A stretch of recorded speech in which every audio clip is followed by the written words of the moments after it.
Good morning, good afternoon, good evening. You're listening to That Infernal Noise, now part of the Mental Health News Radio Network.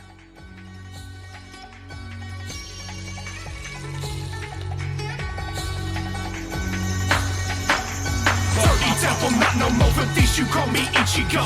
Now I let my aura grow as I pull my Zanpakuto. Let me introduce you, his name is Sangetsu. Well, he will only live if and when we let you.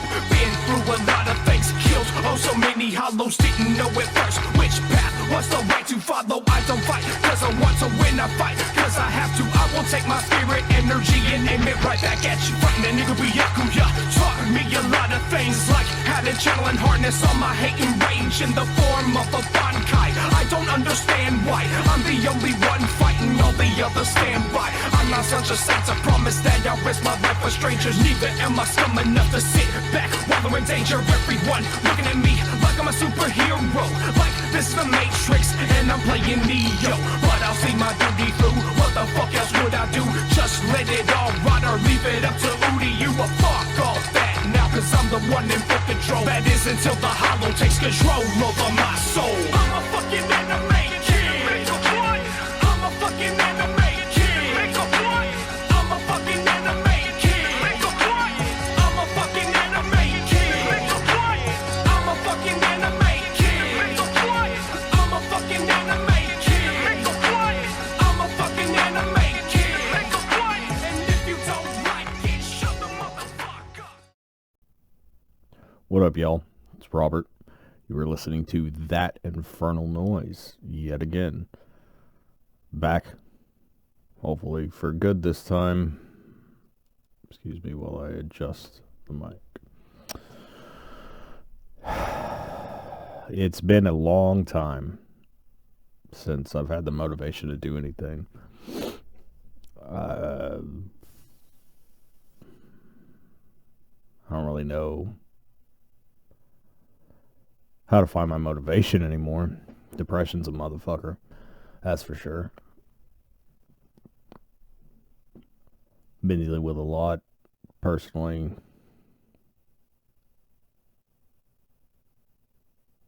I watched my grandma slowly decline in this past year.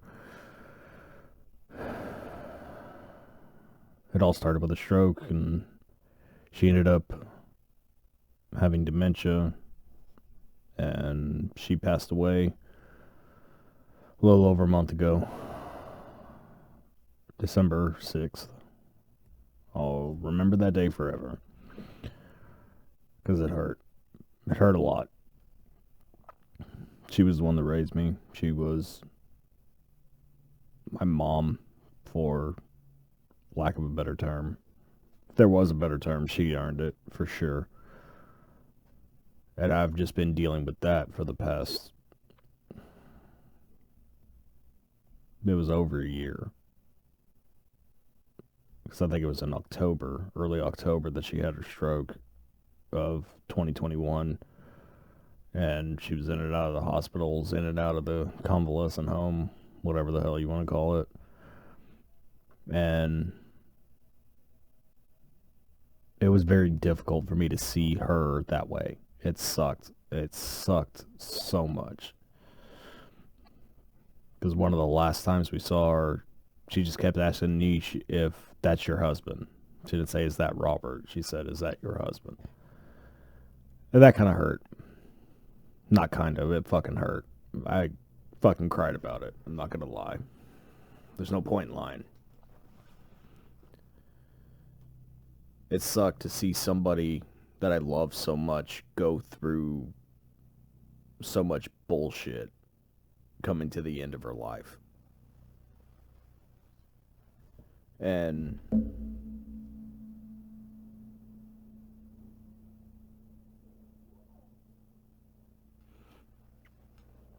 she wasn't herself. She wasn't the fun-loving, mischievous, shit-talking person that we all grew up loving. She deteriorated in a way that I wouldn't wish on anybody, to be completely honest, because just watching it was as a motherfucker. And she had to deal with the same thing with her older sister, Tadora. She had to deal with the same thing with her mom. And, nobody ever really prepares you for this, for the death of somebody that meant so much to you. Ever. Like, and how would you prepare for it? Yeah, you can read books. Yeah, in my situation, podcasts really helped me, listening to people talk about losing their loved ones or having to help take care of a parent or grandparent or whatever it was. And granted, I didn't have to do any of that. And I think part of me feels guilty about it, but I'm not 100% sure. Oh, excuse me. And I think part of me feels guilty about it, but I don't know what I could have done, if that makes sense. My grandpa had to take the full brunt of it. Mom helped a lot with grandma because she lives right across the street. And of course, Maria and Teresa, they both helped. And, since then, everybody's been checking up on me. And it's just like, I don't know why you're checking up on me. But I also know that I haven't been dealing with it the way that I should have. Or not should have, because everybody grieves differently, but, I feel like I've been consuming my time with so much, so I don't really have to think about it, I guess. And, I spend a lot of time with kids. And, I spend a lot of time with Niche and the kids, and the day we found out, I cried. For sure, I cried.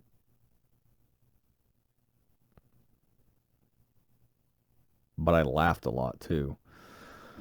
And I know that might sound weird to some people. Probably sounds manic. But I laughed because I spent my time telling the stories about my grandma. About the things that happened in the course of my life. Like, just every memory I ever had about her came flooding back.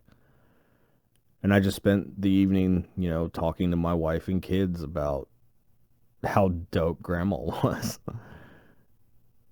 And it made me happy, it 100% made me happy because knowing her the way we all did, she wouldn't have wanted the fuss to be about her or whatever. She would have tried to put it on everybody else. Like, put the attention on everybody else. Even in the one situation where it should be totally about her, she would have tried to do that.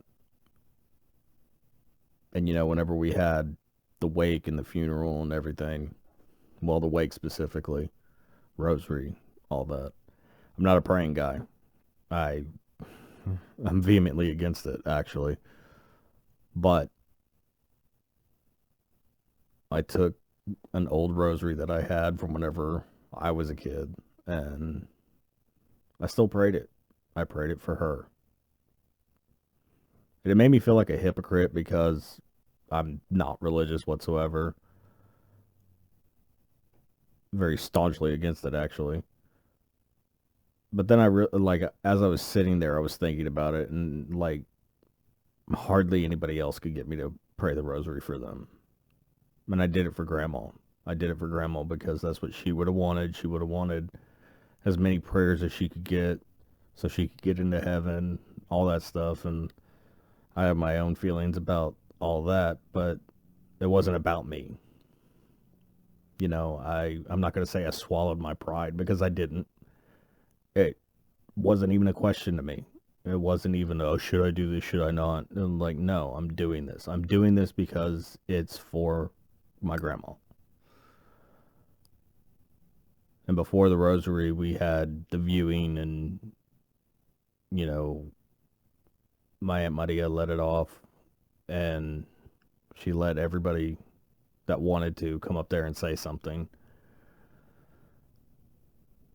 And pretty much all of us did. And it was cathartic to see everybody sitting there and telling these funny stories. And, we're all trying to make jokes whenever we got up there to talk. And we're all trying to be funny because that's the way, Grandma raised us, basically. She was the joker. She was the funny one. Not saying Grandpa's not funny, because he's funny too, but I dare say our sense of humor in the family came from Grandma. And it turned into a roast of my grandfather for some reason. I don't know why, but it did. That also made me laugh because that's how Grandma was. She would talk. Her and Grandpa would talk so much shit. It was funny. To me, it was. And I know that she was just a smart aleck. That's what she would say. She wouldn't say smart ass. She'd say smart aleck. And she'd always have like a little quip or a little thing, whatever. She was a ball buster. And I know that sounds weird for everybody that knows my grandma, but if you really knew my grandma and you spent any time in my house, you knew that she was. I don't think anybody would associate that term with her, but that, looking from the outside in, that's what it was. And it was really cool to see all of us, together. Unfortunate circumstances, obviously, but to see that I wasn't special. And I know that sounds like it's a negative, but I don't mean it in a negative way. I mean it in the aspect that everything that Grandma was to me, she was literally everything. I have her personality, her mannerisms sometimes, along with Grandpa's. Like, there's a bunch of shit that all of us got from her.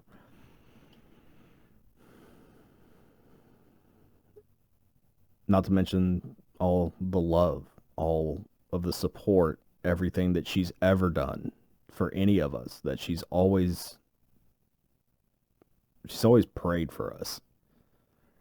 And I'm pretty sure that's the only reason I survived, to be completely honest, is that whatever juju she was working with, like, it worked, because I'm still here and I shouldn't have been a couple of times.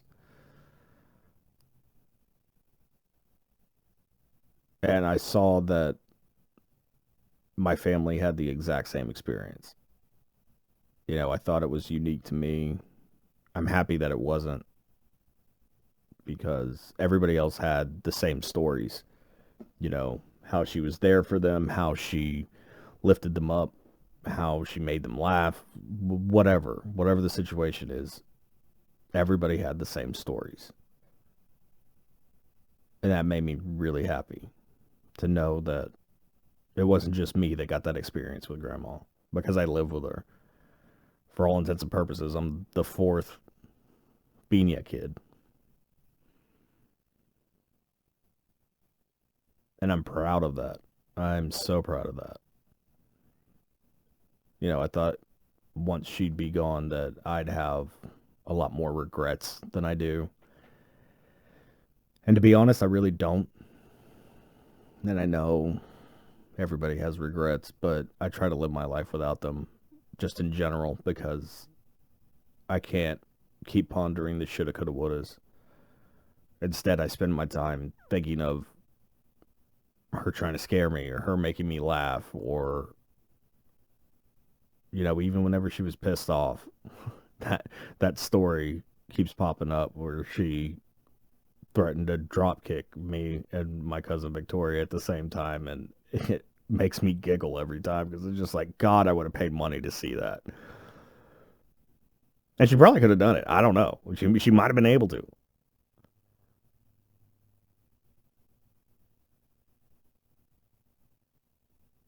And it's so weird being in a world where I know I'm never going to see her again. Man, I've dealt with death. I've dealt with a lot of death, unfortunately. And it never really gets any easier, but I learned from some of those other deaths that I need to be more open about how I communicate with people and telling people, what I think and how much they mean to me. So I took the lessons from those deaths and I applied it to my grandmother. And whenever she got out the first time after she had the initial stroke, I wrote her this letter. I didn't know if she'd ever read it. I still don't know if she did read it. But I said everything that I wanted to say, everything that I should have said in the preceding, 38 years, 37 years, whatever it was at the time. And I've never felt so light because I finally said it. I mean, I've had conversations with them before about just apologizing for being such a shit kid and putting them through hell because they didn't know how to fucking parent me. Poor things. They had to figure it out because they raised 3 other kids, but 3 girls, and in a different generation. Not to mention the fact that I had mommy issues, I had daddy issues, everything was stacked against me and them as far as them raising me, but still they persevered for whatever reason. And I appreciate that. I appreciate the fact that they gave me the consistency that I sorely lacked. They gave me the structure because I knew that they would always be there. I took it for granted multiple times, all the time, whenever I was younger. And I think a lot of us do because we don't realize the importance of our parents until, God forbid, it's too late.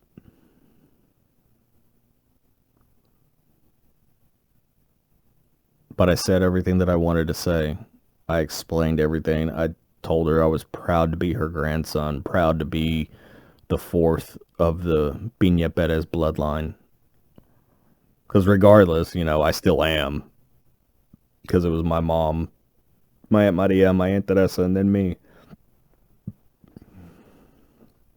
So now we're over fucking 25 deep in our family. And I love it. I love having a big family. I love coming from a big family. But they showed us all how to be in a family. Grandma especially. There were so many Sundays that came flashing back where she'd just be sitting there with her sisters and just cutting up, laughing.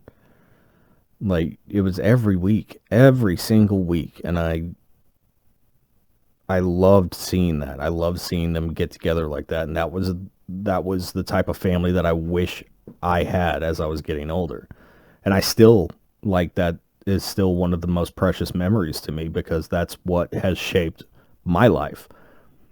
I make sure at least once a week we get together with the kids and Mandy and Gabriel, and it's just that. It's exactly that. We'll be watching something or listening to music or whatever, just laughing like fuck, busting each other's balls, making food. Well, I don't make food, but somebody else does. We eat. And it's really cool to see that it means so much.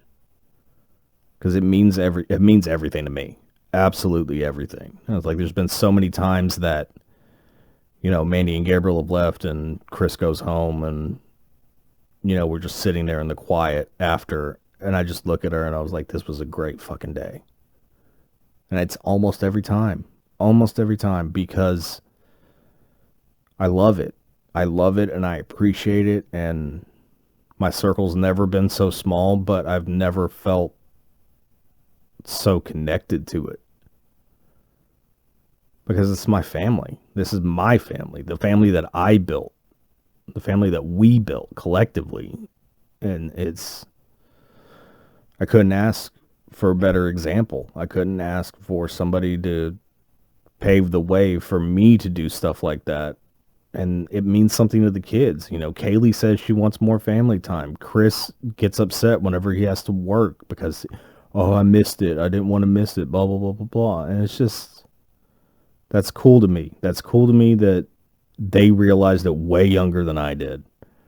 Like, they're way ahead of me or the rest of the parents as far as emotional intelligence and being able to appreciate things and family the way that they should.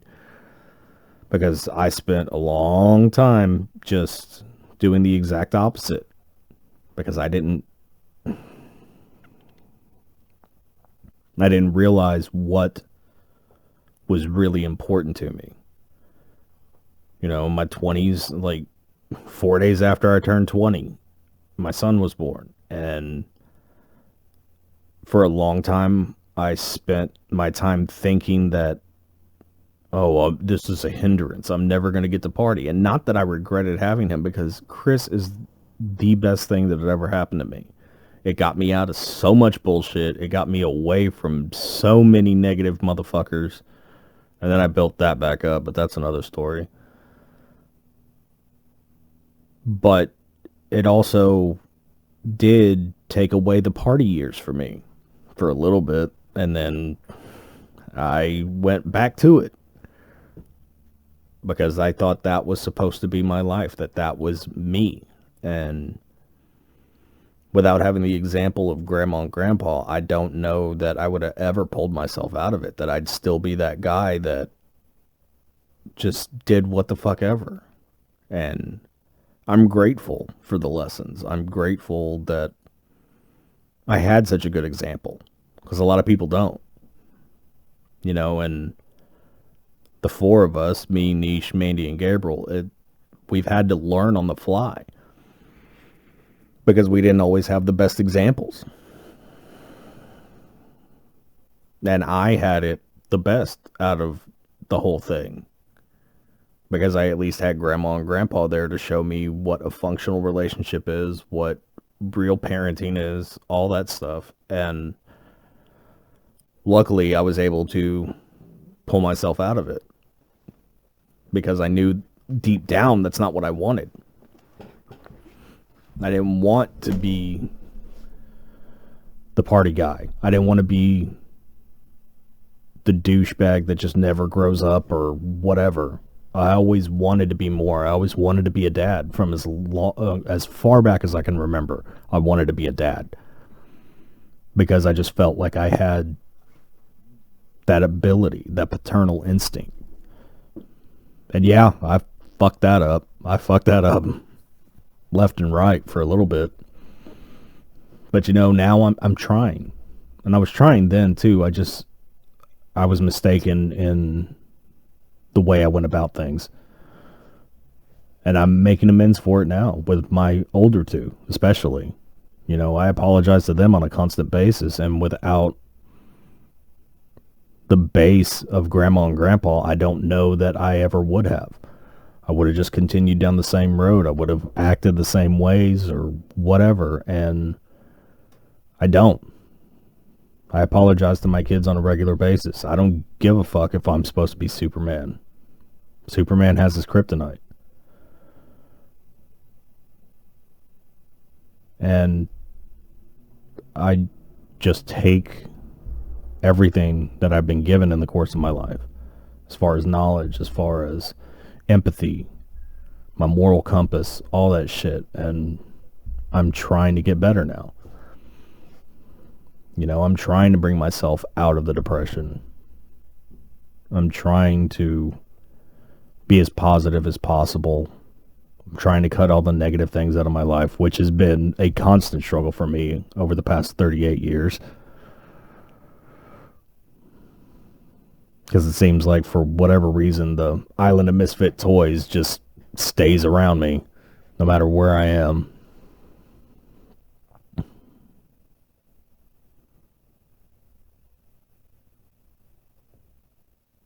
But I'm glad that my kids are starting to see it. My kids are starting to see the benefit of it.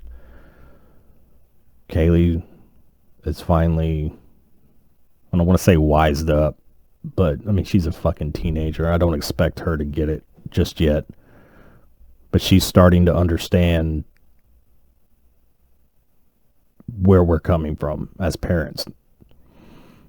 And she's starting to appreciate the fact that we are trying to change and we are trying to get better. And that's not an excuse for the shit that she's been through in the course of her life. Or Chris.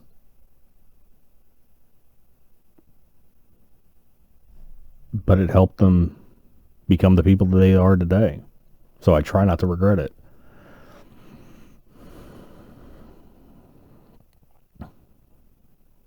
I'm really thankful that Grandma was in my life until I was an adult. She got to see all my kids. She got to see, well, right now, all of my sister's kids. So that makes me happy. But there's so much more that she's not going to see. There's so many great grandkids still left to be had.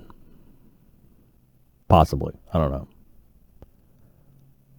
And I feel bad for my cousins that they're not going to get the same thing that I got. You know, Grandma was there for every single thing in my life.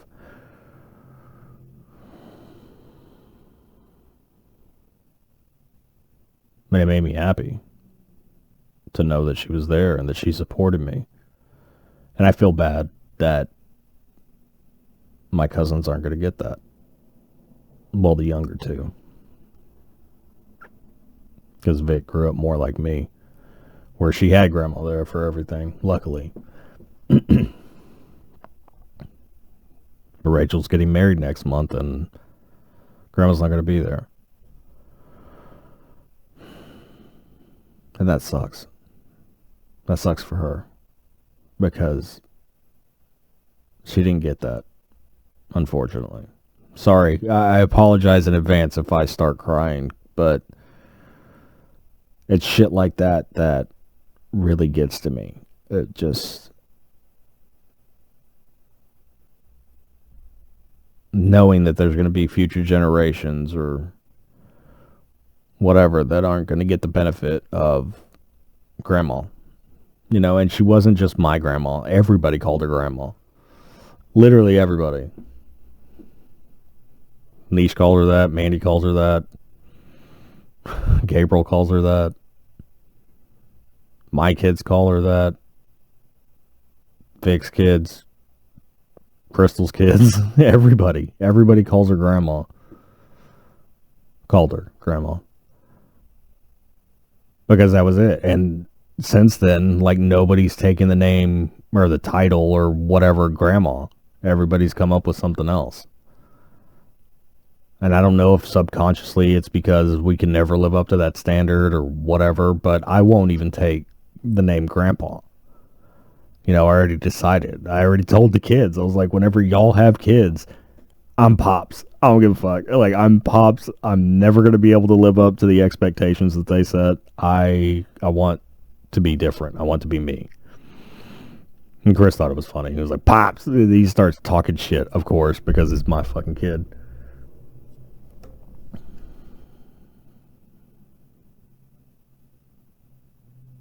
And in the process of Grandma dying and all of that, I get a call from my mom. And she says that they've talked about it and they want me to do the eulogy. Because Mom says I have a way with words. And it's something that I've wanted my entire life. Because I'm macabre and I've thought about this day, the day she died, for my entire life. Used to have panic attacks about it. As a kid, as an adult, it didn't matter. Had panic attacks.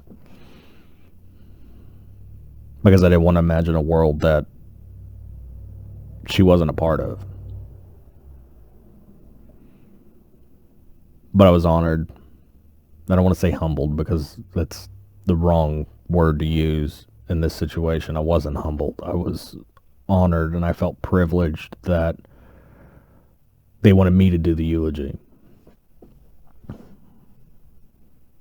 So, with that being said, and again, forgive me if I cry, but I'm going to read the eulogy as I wrote it.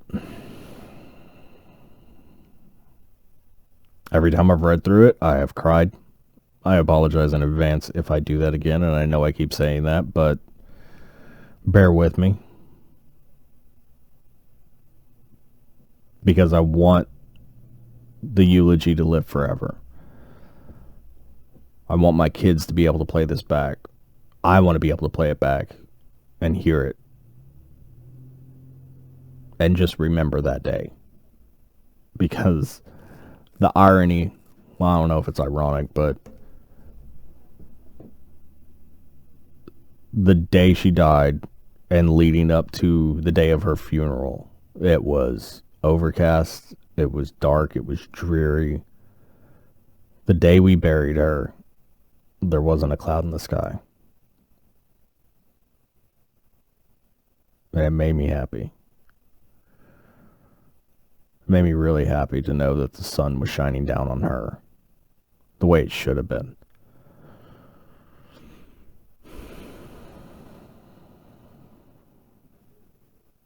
Okay, now, without further ado, without further ado, here is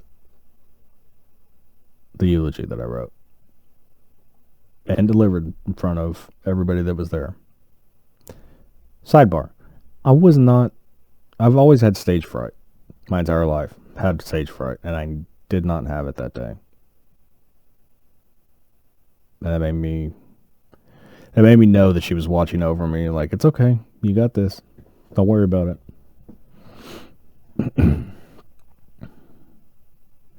On behalf of our entire family, I would like to sincerely thank you all for coming to celebrate the life of my grandmother, Maria Pina. Grandma would have gotten a kick that I was the one up here to give her eulogy, and I know she's smiling down seeing this. I consider myself pretty good with words, but in all honesty, writing this has been the most difficult thing I've ever had to do. It took me the full week to wrap my head around the fact that she's gone, and how to eulogize someone that meant so much to myself and so many others. Last night gave me the inspiration to complete this after hearing how she impacted our family, and in true grandma fashion, we all had to cut jokes and laugh because that's what we will all remember. I would like to think that she would have been smiling, that smile she always had, listening to all of us, proud to tell stories of her. My grandmother was an amazing woman. She helped raise 3 generations of our family, 4 if you count my grandpa. She never asked anything in return, and most likely, she would not want us to make a fuss over her, because she would have wanted it to be about anybody but her. I know I can't speak for everyone, but the past week has felt different without her on this earth. I can't explain it, and as cliche as it may sound, the world seems a little less bright without her in it, and day-to-day life just looks different to me. We're all left with a vast emptiness, knowing that we'll never hear her sing happy birthday to us over the phone again, or hear that laugh of hers whenever she cracked herself up. She was present throughout every moment in our lives, and coping with the fact that she won't be now is a tough pill to swallow. I'm grateful that my children were able to know Grandma, and my heart breaks for the children yet to come in our family that won't have the opportunity to meet her themselves. We will all feel this loss for years to come, but what I have noticed in the days since her passing, I don't find myself pondering the what-ifs. I'm reminded of her personality, her sarcastic wit, her humor, the way she used to scare me when she was watching football, how she would make Grandpa and I question our sanity by meowing like a cat. The joy you could feel radiating from her when she would talk and laugh with her sisters during Sunday lunches. How she would pray for us constantly, whether or not we knew it. That's the type of person she was. She would give grace to all that needed it. How she would always make sure she would bless every single person as we were leaving a family get-together, even though there was 20 plus of us at times, and she would do it all with a smile. We will all mourn her death, but we know now she's in a better place and no longer hurting. How I choose to deal with it is by telling my wife and kids about the woman she was, always with a smile on my face like she had. All the people she welcomed into her home, made sure they were fed, and even made sure, in the case of my friends, they had a place to sleep at times. Grandma and Grandpa's house always felt like home to so many, not just us who grew up in it. It was a haven, a place that no matter who you were, you could always feel comfortable and safe. All she ever wanted was for any of us to be happy. For me, that means I had to find my own way and make my own path. She always knew exactly what any of us needed, whether it be indirect guidance or letting us make our own mistakes because some of us are more hard-headed than others. I choose to tell stories about whenever I was 15 or 16. I used to scare her every opportunity I would get, since she liked doing it to me. I kept getting her one day, and she warned me that she was going to get me back. I, being a naive teenager, thought, okay, Grandma. An hour or so had passed, and I believe I was coming out of my room to get lunch or snacks, forgetting all about the aforementioned conversation. Now, I don't know how long she was waiting around the corner of the hallway, but when I came around said corner, she gave it all she had, and she scared the life out of me to the point that I was shaking with fear, and she can barely catch her breath because she is laughing so hard. That was Grandma, the sweetest, nicest, most loving person you will ever meet, with a playful, mischievous side. She would have been the first one to say that she wasn't perfect, but in my opinion, she was as close to sainthood as any of us will ever get, if only for her patience. I'm sure there were times when she was not happy with some of our decisions. Mine specifically. But she was not the type of person to show it outwardly. She would love us just the same, and try to keep us on the straight and narrow, sometimes without us even realizing it. All of us aspire to be like her. She and Grandpa are the litmus test for what all of us want to be and how we would want to be remembered. I've fallen short of the mark several times in my life, but I'm trying to be better every day because that's what she would have wanted. Before the stroke, she would always tell me, take care of those children. I can only assume that had to do with her knowing my temper from whenever I was younger, and she was telling me to take it easy on them. She taught all of us how to parent because she was there while Grandpa was at work. She was our strength when we felt like crumbling, our moral compass when we would stray, our shoulder to cry on, our advocate to pray for us, the smile we all needed, the laugh that could be heard throughout the house, the warmth and happiness we would all feel anytime we were around her. Individually, none of us could ever live up to the standards that she has set. But I think as long as we stay together and support each other, we will be forever honoring her memory and sharing her legacy with each other, as well as the future generations of our family. In closing, I would like to share a quote that has stuck with me since childhood from Winnie the Pooh. How lucky I am to have something that makes saying goodbye so hard. I love you, Grandma. I hope you are at rest now. You deserve it.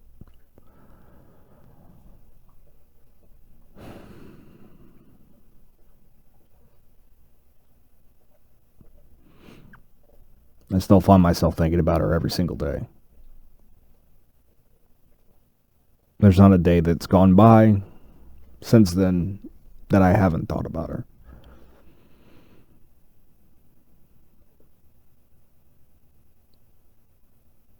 And I do hope that at some point I can live up to the standard that she's set with my kids. I've had a hole to dig myself out of, for sure, but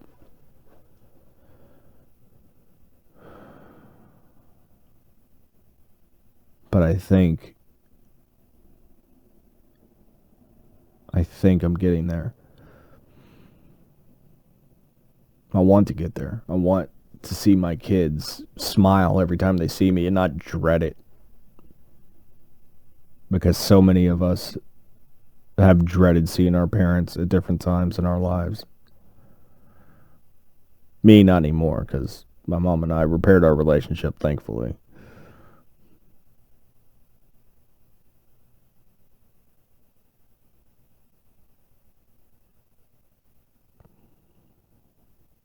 If you're dealing with loss, if you're dealing with depression from loss, or whatever,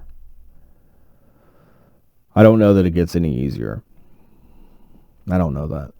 Because every death of somebody close to me has really affected me, and it still stays with me to this day.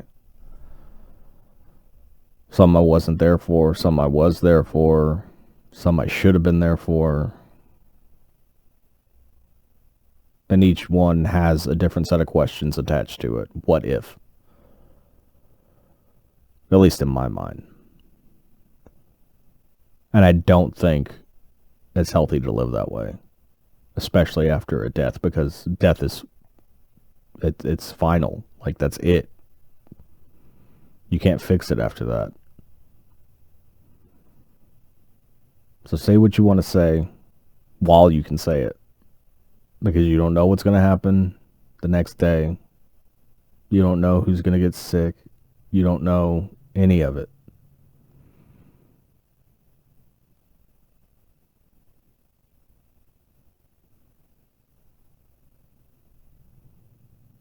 Tell the people you love them. As often as you need to. As often as you want to. Because all this shit can be gone in a split second. And I'd rather go having everybody say he was emotional. He always was telling us how much he loved us, blah, blah, blah, blah. Even if it's a negative thing to them. I don't care. Because whenever I go, the people that I care about will never have to question how I felt.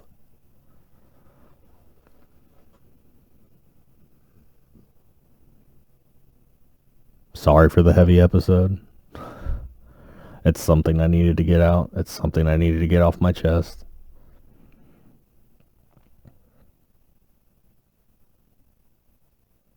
And this coming week, I'm going to take my own advice. And I hope you do too. Don't let the noise make you. You make the noise. Thanks for listening to this week's episode. If you like the show or know somebody who would, please subscribe and share to help us grow the show. You can follow us on all socials at thatinfernalnpc. You can listen on YouTube and Podbean at That Infernal Noise or anywhere else you get your podcasts. Please tune in next week. Same bat time, same bat channel.